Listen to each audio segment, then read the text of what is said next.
Okay, ladies and gentlemen, welcome to the D&D experience. Today we have a guest by the name of Kush Korea. He's my good friend. We've known him for a while, and today we're going to be discussing a lot of things that involve life, daily living, current living conditions, given how life is right now with the COVID times. Any other politics news? Kush, you're pretty big on politics, right? I'll say that. Yeah, I'll say I'm involved. I'm not sure how big, but I'm involved. So you follow up politics a lot. I follow up politics. Yeah, it's a way of life, man. Nice. Can't ignore that. Nice. Sasa, if my viewers were to ask, who is Kush? How would you describe yourself?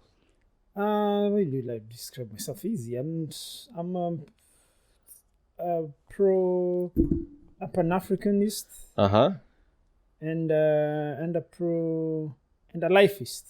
Lifeist. Yeah, it's life in general. If lifeist was a person, Right. that would be me. That would be you. That would be me. Yeah. Nice. Sasa, Yeah.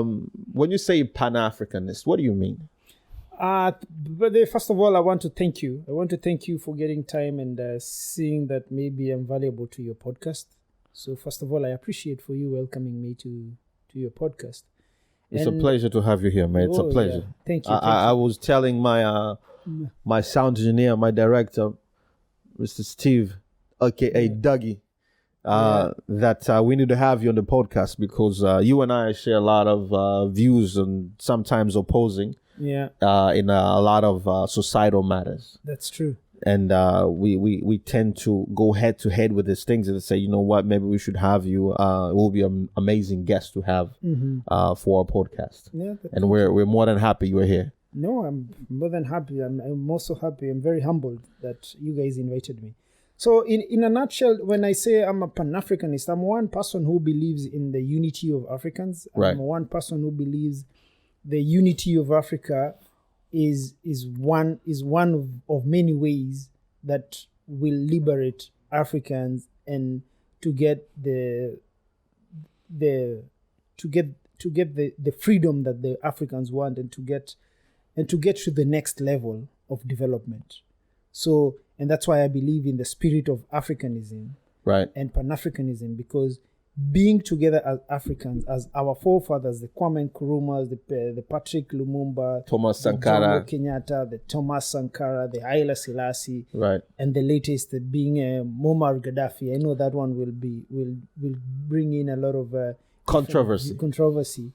It is one of the contentious issues among the African leaders, but among the things that those people were fighting for, the things that those people, the inspiration that they have about Africa. Right. That is all about being a Pan-Africanist.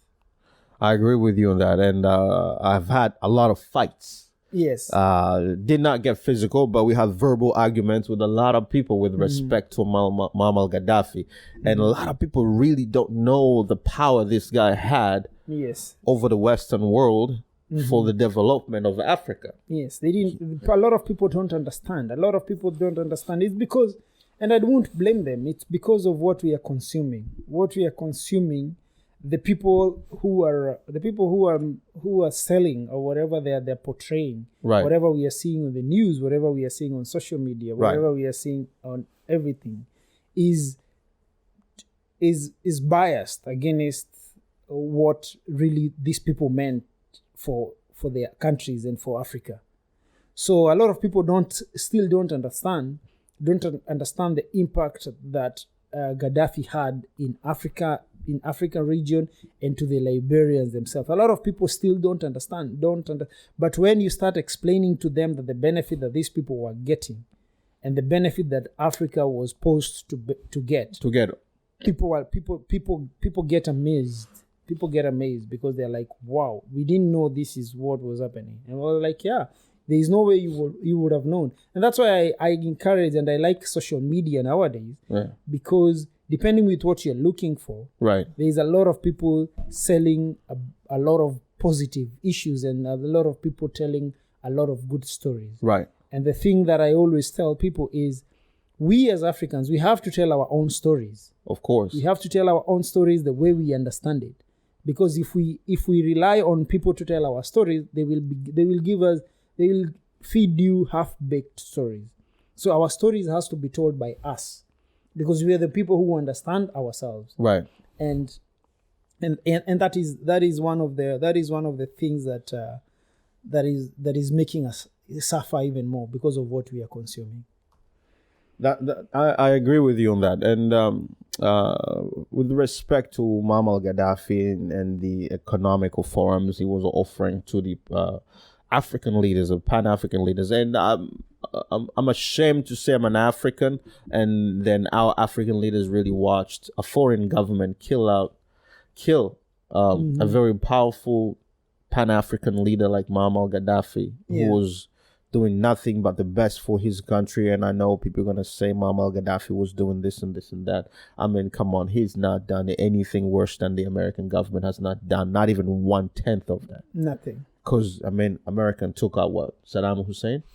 Yeah, if you start counting that it will even take this conversation to a different direction. What Americans have done, it's just destabilize the world. Yes, it's just nasty stuff. Destabilization of the world. Yeah. But I mean, yes, that's back to Americans. So, Mr. Kush, what brought you to Canada? What brought me to Canada? Yeah. Hey, wow. Can I still remember what brought me to Canada? I came to Canada 10 years. How long was it? It's now 10 years ago. Yeah, it's 10 years ago since I came to... No, 9 years, I think. 9 years. Because I came to Canada in 2011. Uh-huh. I came to Canada in 2011. I was supposed to come in 2006. I didn't make it to come to 2006. Right. But I came in 2011. And for me to come to Canada, I was coming for an exchange program. Okay. I was coming for an exchange program, experience sharing. Okay, nice. Yes. So the thing, in 2006, I was supposed to come to Canada for World Urban Forum. It is a United Nations convention that brings together all countries come. Each year, people go to a different country to meet for the United Nations conference and stuff. Okay. So there is this one of the many meetings that United Nations have. Right. In 2006, the World Urban Forum was being hosted in Vancouver. In 06? In 2006, yes. And that is the time that I was supposed to come to Vancouver. Right. For World Urban Forum. 2006, if I'm not wrong. And what happened? But I didn't make it. So you didn't make it to I didn't make it to come. I had a visa. My passport was ready. My visa was ready, because at that time we didn't even have issues to get visas. Oh, yeah. For us, we didn't even have issues, because the organization that I was working for back in Kenya, I used to work for an organization called One Stop Youth Resource Center. Okay. And it was an initiative that was sponsored by the Nairobi City. Right. Nairobi City Council and the United Nations. UN Habitat branch. So for us, we used to work with a lot of organizations. We used to work with the international community. So it was not an issue for me to get a visa. So we had visas, we had everything. Even our air ticket had already been bought, covered by the UN. Nice. But they were only covering for the air ticket. They were not covering for accommodation and staying and all that those stuff. Kind of things. You had to cater for it. I see. Yourself. Okay. And economically, it was not making economic sense to me. Right, at that moment. At that time. Okay. Yes, because I was to come to Canada, but I was supposed to raise $2,000. For what? For coming to Canada. Oh, as a means of the money that I should spend maybe in 2 weeks that I will be in Canada. Okay, see. Because we were to come for 2 weeks. So it did not make economic sense to me to come to Canada and spend $2,000 for 2 weeks. For 2 weeks in Kenya, that is you can flip that money fast. Yeah, and in Kenya that is 200,000 Kenyan shillings. You know, you could buy land and build a house. In 2006, you could buy land. It's huge. You can be able to do a huge investment. So one thing that made me not to come, right. I was like, there's no need I come to Canada and spend $2,000 that I don't have. Right. So the need for you at that time, yes, was not needed. Yes. I didn't. There was no point of coming. The to, desire was not there. Yeah, the desire was not there because even the $2,000, I didn't have it. Right. So Even what if I could say what if you had the 2,000? Would you have come? at that moment, if I Yeah. had the $2,000, I don't think I will still have come to Canada. No. No, I don't think I will still have come to Canada. What do you think? It was a lot of money. It was a lot of money for that time, right. just to spend for 2 weeks, and that is money that you can invest or put into a project, And even get if it doesn't long-term profits even from if it doesn't give you profit, Right. it will still give you a lot of satisfaction because it is something that and as I mentioned, we were working with young people. Right. We were working with youth, Right. and with youth have a lot of needs back home. Of course. So you could start a project with that money, Right. and that project will benefit those young people, even if it is not giving you a profit satisfaction. Right. You will still be satisfied to see you're developing a community. Okay. I hear. I respect that. Yeah, man. so I came to 2011, and I came for it was a learning. Was it the same thing? experience. Yeah. Was it the same? No, when I came to 2011, now we had built a good like a rapport, reputation? good rapport with an organization that was operating in Canada. Right. And that organization was also sending students from Canada. So it's like an exchange it program. was like you an say? exchange program, Okay. as I said. Yeah. Nice. So I came. Oh, even the second time it was similar circumstances. Yes, Urban Forum now. This is a conference we are coming to share experience sharing. Okay. Whatever happens in conferences. Right. So that was what I was coming for then. Okay. But now in 2011, now when I made my move to come to Canada, Right. I was coming for that. But now one thing's led to the other until Right. now. Until now you're here. Okay. Respect that. Okay.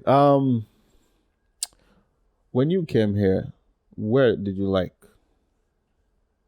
What part of the country did you like? Well, let me rephrase that question. After you got to Canada, Yes.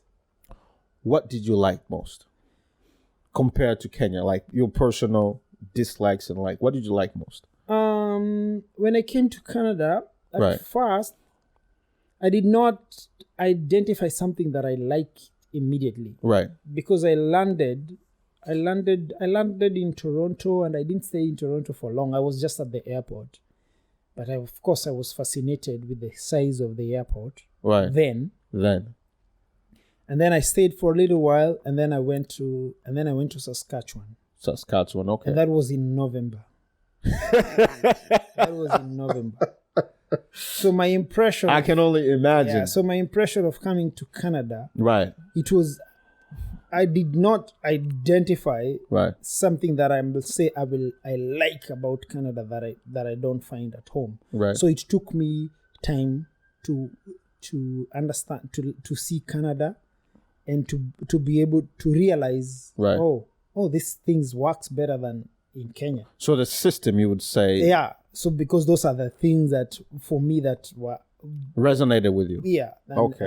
And those are things that attract me, the way the systems work. Right. So with time I came to understand the Canada system, and I came to love it. Right. The efficiency of everything that is going on. So you would say the efficiency of the Canadian system Yeah. is much more appealing to you as a Kenyan, Is as a Kenyan immigrant yes. to Canada, Yeah. is much more appealing in a sense that it's easier to get, As a Kenyan expert. excuse my French, as a Kenyan expert. So you would say it's a much smoother. It's much smoother. experience. It's much smoother because that is all what we want. We all desire to have. We desire. We desire that, and I was very happy to experience it. Right. I was very happy to experience it. You call 911, you get it's answered in time. You call for the healthcare is working. Right. The roads are being taken care of. The city council, they're working. The city is working. The city is clean. Right. All those water. There's no power rationing. There's no water rationing. Right. Those are the normal things that we have normalized that back home. Right. Yeah. In Kenya, we have normalized that. We've normalized the struggle. We have normalized struggle. So even when I'm here in Canada and I have power for a whole week, Right. I feel like there's something that I'm missing. I feel like there's something I'm missing. You're missing the power shutters. I'm used to watching TV, Right. and before the end of the news, there's a blackout. There's a blackout. Yeah, I'm used to that. I'm not used to finishing the news. So So those are some of the things that I started liking about Canada.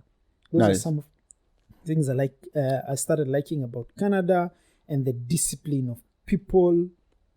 Any challenges? It was very appealing. So the discipline between challenging. Let me get back to. Let me do a follow up to what you just mentioned. Mm-hmm. The discipline of people. You're saying Kenyans are not disciplined. The Kenyan, we have a tendency. They're watching. Yeah, we have a tendency. Kenyans are watching. We have a tendency of ignoring simple rules. For example, whenever you are at a pedestrian crossing, right? We have a habit of not respecting the traffic lights. Crosswalks. The crosswalks. We have a habit of jaywalking. Okay. We used to have a habit of littering. So used to. Yeah. It's dying right now. It's dying. It's getting better. Why is that? It's getting better because the city hall is imposing fines. Is imposing fines. It has to put people watching you. Oh, so it's they're doing the Kagame thing, right? Yeah, they like copy the Kagame. Yeah, it started before Kagame. But now the one for Kagame is bringing in. It's bringing in the situation of people owning the process. Okay. People owning the process. Now where Rwanda is, they don't need to be watched. Right. So it's a habit. It's a habit. Kagame is trying to make it a habit. But the way we were doing it in Kenya, and that's one of the problem, is because it was like enforcing. Okay. You arrest people, you hold people, you put them together. So you create rebels. Yes, exactly. Gotcha. So people are being forced to do something. But the way Kagame is like making people understand that this is their own stuff. This is them. Own the process. So yeah, those are some of the things. When I came to Canada, I realized people, you will be in the middle of the night and there's a red light, right? And somebody is still stopping his car till. Right. He gets a green light. Yes. That is something that was new to you. You get shocked. That's something you will never see back home. Even people will think you just go. You just go. You just look left, right, and go. If there is no car, you go. Whether the light is green. So basically the traffic lights is just a suggestion. Yeah. They just suggest you to stop. Yes. You don't have to. Kenyans, traffic lights are suggestions. So yeah. Those are some of the things. Those are some of the things that I could see that it's a huge difference. Okay. Any challenges you faced? I faced the challenges. As I told you, I came at the don't know if it is the right time or the wrong time. Right. But in terms of challenges, I came at the wrong time. I came at the wrong time because I came during winter. I came during the Saskatchewan winter. Yeah, so that was a huge challenge. That was a huge challenge of dressing up a lot of clothes. That was a huge challenge of not knowing to know when you're freezing. What do you mean? No, when you're freezing, you cannot tell. The fingers are just. Yes, when you're freezing, what I came. This is new to me. I need to take notes. When you're freezing, what I came to learn, right? Because most of us and a lot of foreigners, right? They suffer that a lot, because you go out and it's freezing. Your fingers are freezing. Your body is frozen, right? And then when you get home, the only thing you can think about hot water. It's hot water. Yes. You think of jumping into the hot water and just, Yes. But that is the greatest mistake. What do you mean? That is the greatest mistake you can make, because your body is frozen. Clear to explain. Yes. Your body is frozen. So what you need, your body doesn't need instant heat. Okay. Your body, now when you're frozen, you need to get home. Uh-huh. And the house has the normal temperature. You need to acclimate. Yeah, you need to take out all your clothes. Okay. You need to stay naked and take a blanket and cover yourself in that blanket for like 30 minutes or 40 minutes for body to generate its own heat. So now, because there is no outside cold. So the elements of cold that you experience outside, the outside elements are not inside. So basically, they're not inside. You have to let your body acclimate exactly to the temperature in the house. Exactly. Interesting. You get in the house, you take out all the clothes that you you're with outside, you stay naked. Right. If you're by yourself, it's even better. You stay naked and you start watching TV while naked. You Netflix and chill. Exactly. Take a blanket and cover yourself. Wait for your body to climatize. Right. After your body climatizes, that is when you can take a shower. I did not know this. Because if you try even to, when your body is frozen, Right. and you go and try to even wash your hands with hot water, Right. my brother, you might end up cutting that hand, because your hands will be itchy and they will be very painful. I've heard stories of people losing their fingers. People Is that lose true? their fingers. It's true. People lose their fingers. A lot of people lose their finger because your hand is frozen, so there's no blood, And so the blood flow does not happen. Yeah, Because blood would bring heat. exactly, the blood will bring heat, and then here you come Right. and you put hot water on your body. So You're making just it, burning your skin. yes. So you make it even But worse. because it's so cold, you cannot feel the heat. Exactly. So sometimes I think even now when you add hot water, it's like now you messing up with the veins. With the veins, nerve are not, system. They're not they won't be able to operate the same way because you did put too much heat on your vein. So now the blood does not even get into your fingertips. So you end up cutting your fingers because they're numb. They're not functioning. I've had stories and I've seen a guy, Tanzanian guy, used to work in a meat plant in Alberta. Probably must be Alberta, yeah. And he had missing fingers. Uh-huh. And I thought he was probably part of the Yakuza. He was a failed Yakuza gangster, but unfortunately I had the stories about people losing their finger. I've never personally experienced. People lose their fingers, yeah. But I have experienced what you just said, putting cold hands on really hot water. Yes. I have done it before. Yeah. When I first moved to Canada, I walked my little brother to school. I think it was really cold that day. I dressed up. Funny part, I had dress shoes and my dress pants. Yeah, Kodrai. Remember Kodrai? Yeah, I can remember Kodrai. Yeah. So I had a Kodrai and a jacket, and I left out of my mom's house. This is January, February 2009. Uh-huh. And I was walking my little brother to school, and then I walked him to school. I was feeling a bit cold, but I was telling myself I'm okay. Watch this. I dropped him off to school, and I was coming back. Oh boy. Where was that?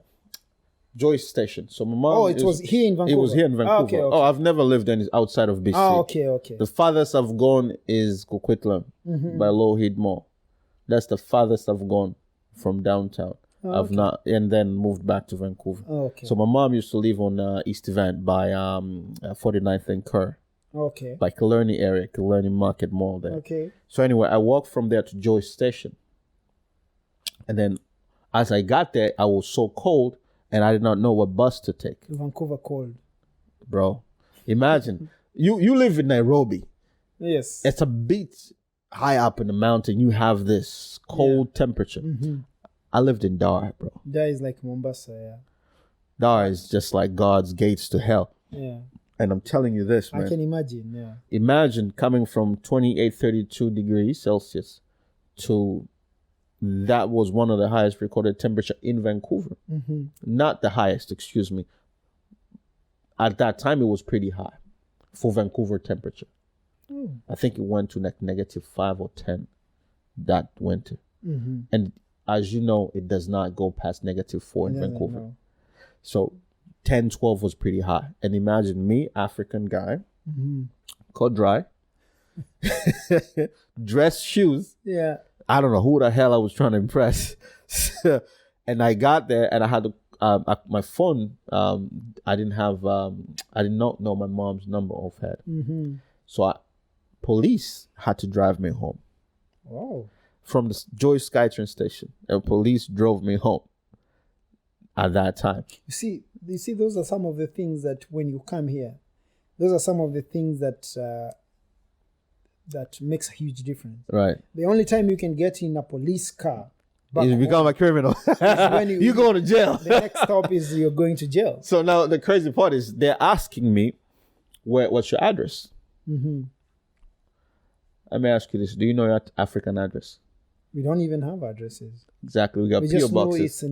it's next to a certain place, because even PO box, it doesn't take you to a house. No, it takes you to that. So this guy is asking me, oh, do you know your postal code? I was like, what are you talking? Oh, yeah, but not here. But Tanzania's like, no, we got to take you to your mom. I'm like, yeah, my mom lives here. But I'm like, okay, so how do we take you home? Yeah. I was like, I know how I got here.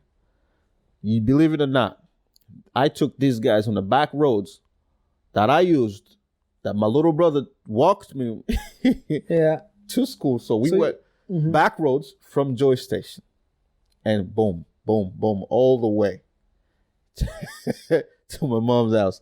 A 10-minute drive was like 30 minutes drive. So no, go this way. Oh, wait a minute. Let me see. If I can. And they were this way, I patient. took a- They were patient enough to wait. yeah, the other guy was just laughing. And he's like, yeah, don't worry, man, we'll take you. So which way was this? And this way, and then that way, and then this way, and then we got home. And I was just like, this is insane. I would never do that. Yeah. And so I ended up not living anywhere else outside of BC because of that experience. Okay. Yes. Now, what you liked in Kenya that you don't get here? What you cannot get in Canada? The community life, the community aspect, and the social. Kenyans and African in general, Right. they're social birds. Of course. We are social birds. We like to be around people all the We time. like to be around people, and we are happy being around people, regardless of what we are going through in life. Especially when Jack Daniel is involved. For the Kenyans. We just like being around people. We just Right. like the social life. Of So that is course. one thing that it is not comparable. It is not comparable. That is a huge part of me that I miss a lot. Okay. I miss a lot, and that's why I make a point of going to Kenya every year. Oh, Yes, That's why I pretty make nice. a point of going to Kenya every year. And if I'm not in Kenya, I'm either Right. in Tanzania. If I'm not in Tanzania, I'm in Uganda. I have to be. you gotta be somewhere. I gotta By the be way, somewhere. man, Ugandans know how to party. Shout out to all Ugandans, man. Yeah. Ugandans, you guys party like hell, man. I know Kenyans drink the most. Oh, but Ugandans are party animals. Ugandans party and Yeah, drink. yeah. So shout out to Ugandans. Tanzanians, we gotta catch up to these guys, man. Yeah, Now, man. Another thing I wanna ask you, what do you find here that you think should be in Kenya? That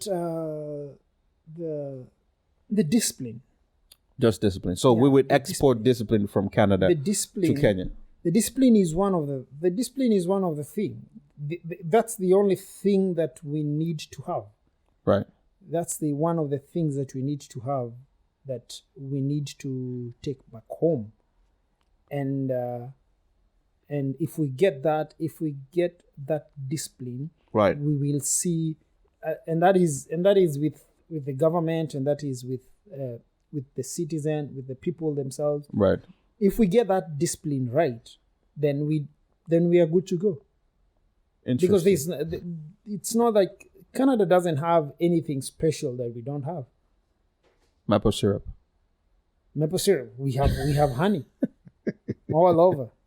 We have honey, Now, but I like the maple syrup. you like the I maple like the syrup maple is syrup good, a man. lot. The Canadian maple syrup is good. By the way, do you know it's more expensive than gold?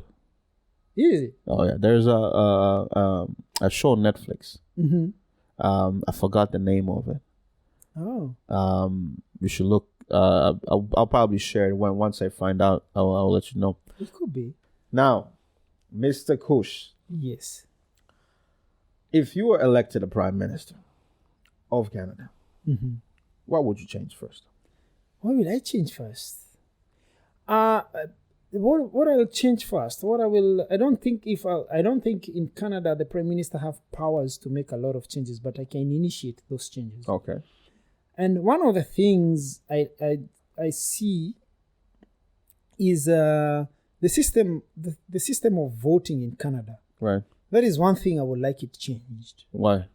That You is one need. thing I Do would you like think it we should changed have because- electoral college like Americans? Not necessarily electoral college, Right. because people here are more informed. Of course. People here are more informed, and they will be able to make the right More educated decision. Yeah. They're more informed. So I will change the way we do the voting in Canada, because here in Canada, Right. you might be wanting to elect Trudeau, for instance, Right. but your member of parliament, you don't like him. Right. So the member of parliament that comes with Trudeau is you don't see? like. Yes. Oh, wait a So minute. Trudeau will come with this. For me to get Trudeau, I want Trudeau. Right. But the person, for me to elect Trudeau, You must elect. I have to elect this person that I don't like. Wait a minute. Can you choose the opposition?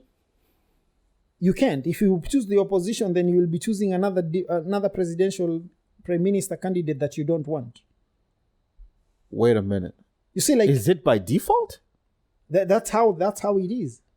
How have I been that voting? is Because called now I'm parliamentary I'm system. confused because I is- voted here one time. That I've is a never voted parliamentary system here in Canada. as a resident of Canada. I have never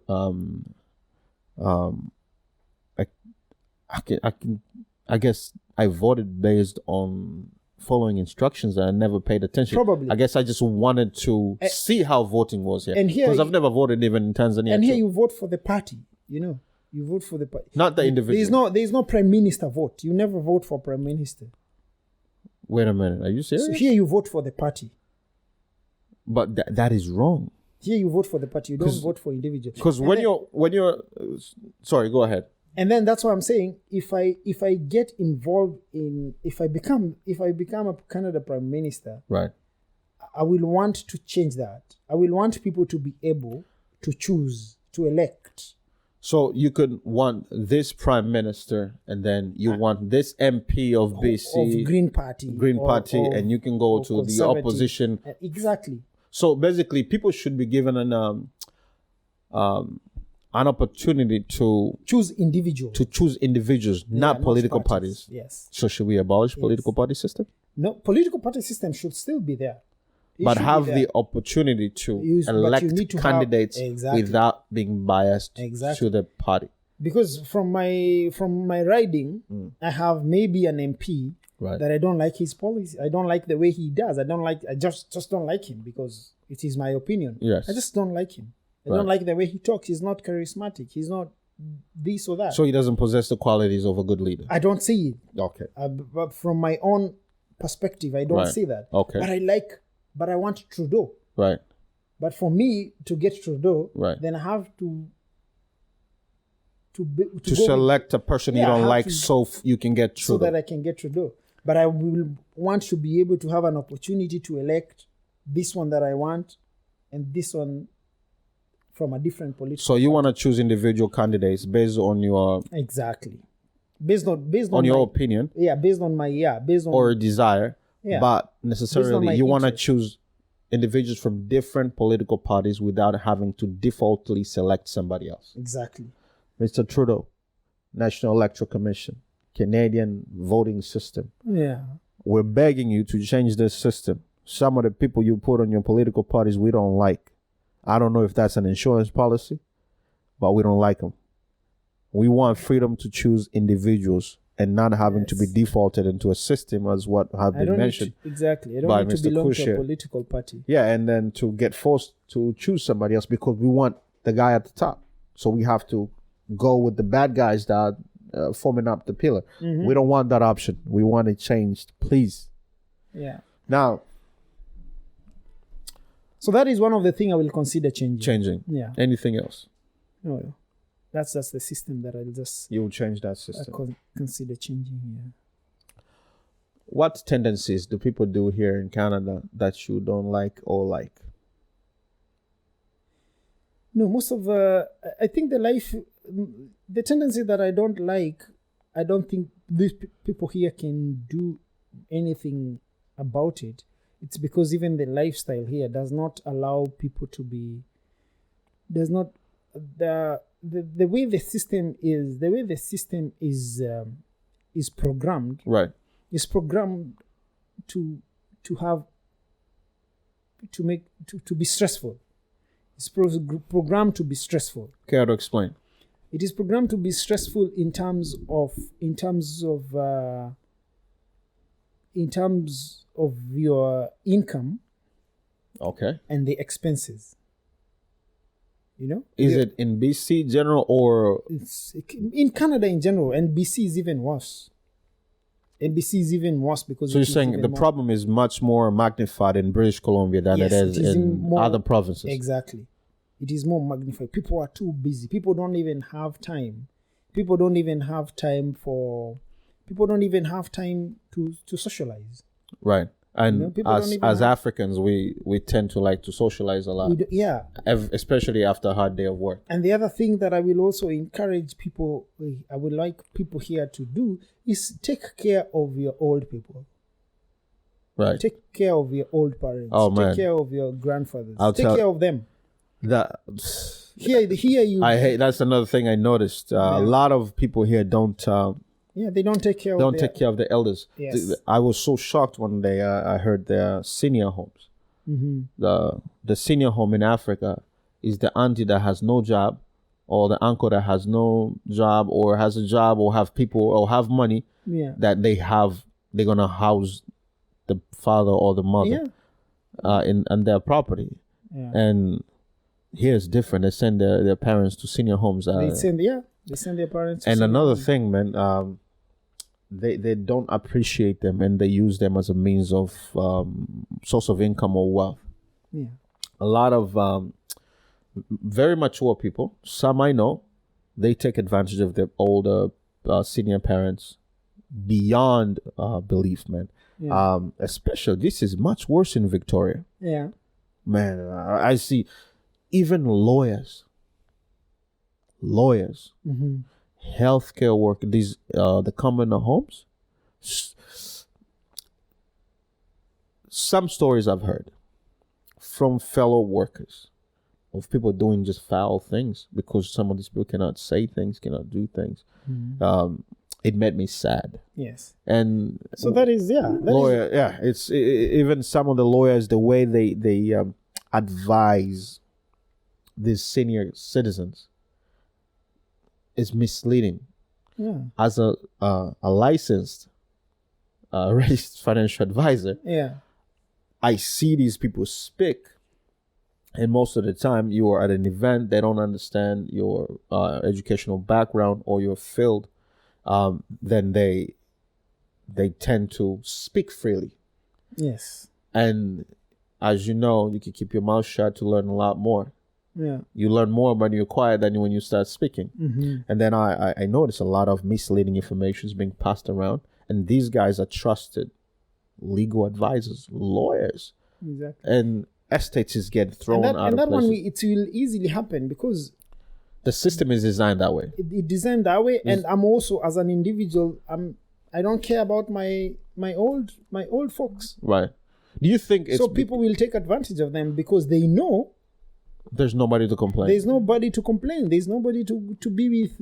Nobody cares enough. There. Nobody cares enough. We don't care. We have a very don't care attitude. So basically, what you're trying to say is, a lot of these kids allowing that happen because one, either they're too busy with their own life. Two, they don't care enough. They want somebody else to make sure this person's life is not prolonged long enough for them to inherit the wealth? It is not even inherit the wealth because some of them don't even have anything to inherit. So it's like a balance. Okay, let them. Yeah, some of them don't even have. It's just the way the system is designed. People work, which is also good. People also work too much. Even they tend to forget about taking care of their family. Yeah. Do you think is that the reason a lot of families are broken here? Of course. Yeah. No doubt. Interesting. No doubt. That's why they're broken, because we don't even get the blessing and the wisdom from our elders. They don't have wisdom. They don't have. Most of them here are trained machines. It's funny when you mention that. 2 days ago, I was talking to somebody at a coffee shop, a friend of mine, Thomas, and we were talking about respect and wisdom. You know, when you're back home, you have a problem, you would go to the auntie or the grandpa or the oldest person in the community, and you go see them say, you don't have even to be related. hey, come say, I need some advice. I want to get married, or mzee, I have this. And then the mzee will tell you who you're trying to get married to. And they'll tell you black and white. And they say, okay, those were free therapists, man. Yes. Because if you think about a lot of these, you get somebody from, what's the slum in Nairobi? What's that biggest slum in Nairobi? We have Kibera and we have Mathare. So Kibera. Yeah. You take a kid from Kibera, okay? And you bring the child here. Or take the kid from Kibera and take the kid anywhere else. Mm-hmm. They don't get traumatized. Mm-hmm. And they just adapt to life and move on. Yes. But if you take a child from here and change their environment a little bit, you traumatize the child. Yes, the kid is done. What makes Africans so adaptive to foreign cultures? It is the resilience. We have natural born resilience within ourselves as an African. Africans. Yeah. We have resilience and we have also respect. Right. We have respect to our elders. Even with all our faults, we still have respect to our You have the elders. fear like, I can't do this, man. And sometimes it's not even fear. Sometimes it's just respect. Just respect. It's just pure respect. We fear government. We don't respect the police. We don't respect fear. police. We fear them. We fear them. Yeah. But our elders, we respect them. Interesting. Yes. Now, this question is a bit controversial. Why do you think most Africans like to work in warehouse jobs instead of white collar jobs when they come to Canada, or even after staying here for such a long time? First of all, there could be two issues about that. First of all, the qualifications of white collar jobs here, they're so high. Okay. You know?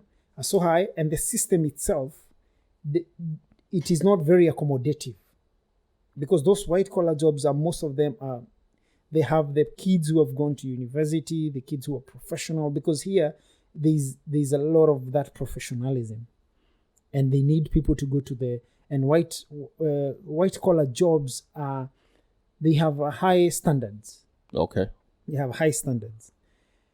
And blue collar jobs here, they pay more than the office jobs.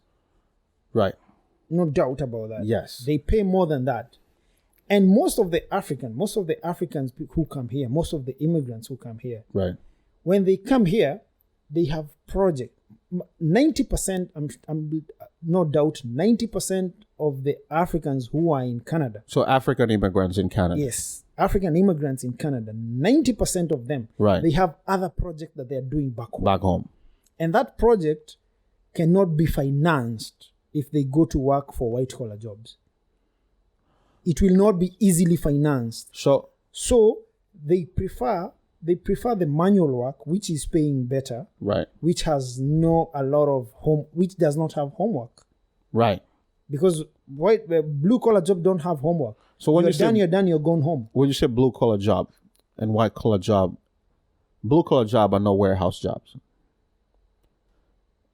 They're no warehouse jobs. Am I understanding it correctly? No, I will put it as a warehouse. A warehouse job. I'm seeing it as also as a manual job, as a blue collar. I'm seeing it as a blue collar. As a blue collar job. So construction. Yeah, construction pays more. Construction pays more, yeah, than working at a warehouse. Electricians pays also more. Right. Yeah. Plumber, what are we talking about? 30, 40 bucks if you have your red seal? Yeah, power? Those are trades now. Trades. Now we're getting to trades. So do trades qualify as blue collar jobs? Yeah, trades are blue collar jobs. Okay, so I was looking earlier before you came. Yeah. And a lot of the blue collar jobs, plumbers, or we call them manual jobs, manual labor jobs, do not require a degree.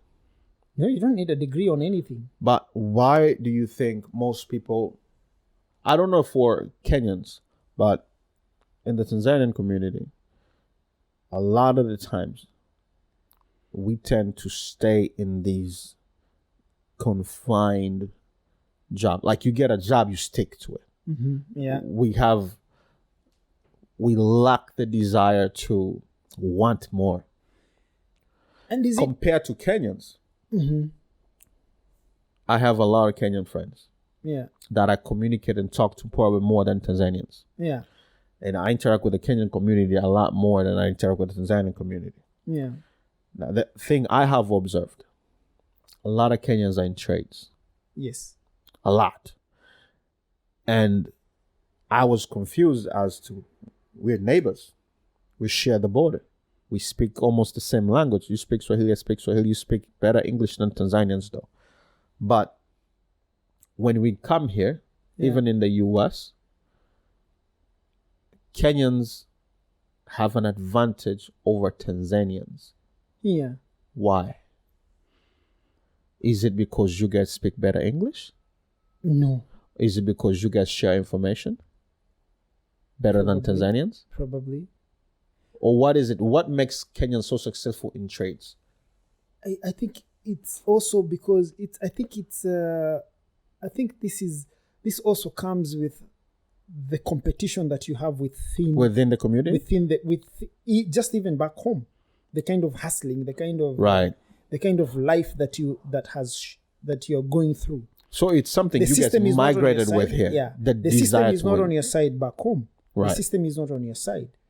You know, you need to hustle. There's a lot of people have put themselves into hustling mode. People have always been on a hustling in Kenya, mode. because you guys are some sort of a capitalistic compared to Yes. us, and People we have our ujamaa. Exactly. That I think is that was why instilled. That was instilled. we still by, have it. They by say, Mwalimu Nyerere. yeah. So we still we have a So you still have it. You're so much laid back. right. That yes, So much laid back. yes, we are the Californians of Africa. Yeah, but in Kenya, we don't have we have systems that have not been very fair to its people. So people have came up with ways of getting the ends meet. Interesting. You know, so that agility Yeah. and that hustling mode. Yeah. So even when people come here in Canada, you will come here as a professional, Right. as a person who is ready to go into an office. Right. But now when you start talking, because also Kenyans are as a crazy social birds. Right. Then when they start talking to people, Kenyans are always looking for opportunities. All the time. They're always looking for something better. Even if you employ them in this company, they will still keep looking for a company that is for paying better better, pay. for better pay. They're never comfortable with. Never satisfied with bare minimum. No, never. So that's the difference. Tanzanians, Yeah. in the other hand, we like to be comfortable. Yes. So if we make $2,500 a month, we make $3,000 a month, we're satisfied. Yes. We don't like to struggle. And you don't like taking risk. We don't like taking risks. Yeah. We like to be more laid back. But then we complain as a community we're not becoming successful. Yeah. And when you go out and you're seen as a successful person in that community, and when you try to share that information within that community, you get bashed as, oh, you're bragging. Yeah. Or if I come and say, like, for example, I'll come to Kenyans and I'll stay with Kenyans. I'll tell Kenyans, guys, if you get money, if you want to save it, I've told you this. You guys have called me asking me about, oh, Dilla, what TFSA, what should I do with the TFSA? Yeah. We've had a lot of conversation, you and I, about it. Yeah. Even on the financial industry, I see a lot more Kenyans are more proactive to getting this information than if you share with the Tanzanians. They're more repellent to this information. But then as a community, we end up staying broke. What do you think we should do to change that? It's just to open up to one another. How do we do that? How do we do that given that Ujamaa community that we have?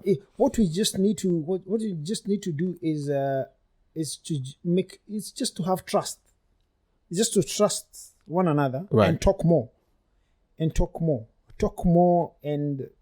And be able to and be able to come out of that bubble that we are hiding ourselves in.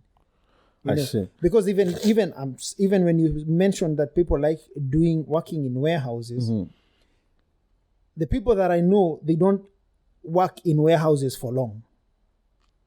A warehouse is a starting point. Yes. A warehouse is a starting point. They see maybe they will grow up to the level of supervision, and then now they will start knowing other trades and they start getting into other that's what I have noticed with Kenyans. You meet somebody today, next year they have acquired another level of education, another type of skills. They're working for different companies. Last time I was hanging out with you, I think somebody was calling you and we were talking about employment in oil sands. Yes. They're moving somewhere. I was like, oh, you were advising but Tanzanians, they never ask other successful Tanzanians how to get out of that state. Is it because we're ashamed, or is it because we're ashamed to speak? What makes Kenyans, it's just go-getting mentality. Go-getting mentality. You just need to have that go-get mentality, and for you to have that go-get mentality, you cannot lock yourself in. For you to have that, you cannot lock. You shouldn't lock your mindset in. You should not lock your mind, and that's why you find even if there is somebody working in the oil sands in Alberta and somebody is working in the oil sands in BC, they will start talking and compare notes. Of course, they compare notes, and see where the advantage is.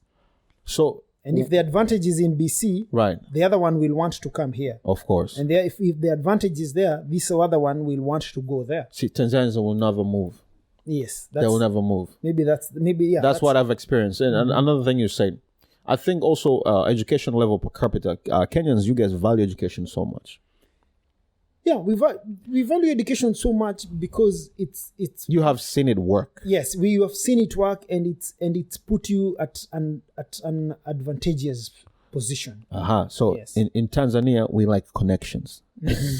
No, and don't get me wrong. We also like, there's a lot of connection back home. But it's easier to give somebody connection or a contact if you're an expert and you have educational background in that field. Can I give you Tanzanians, we have zero background in that educational purpose. Yeah. But we want to become the leaders in that industry. Can I give you a fascinating fact? Yes, you're my guest. Do you know in America,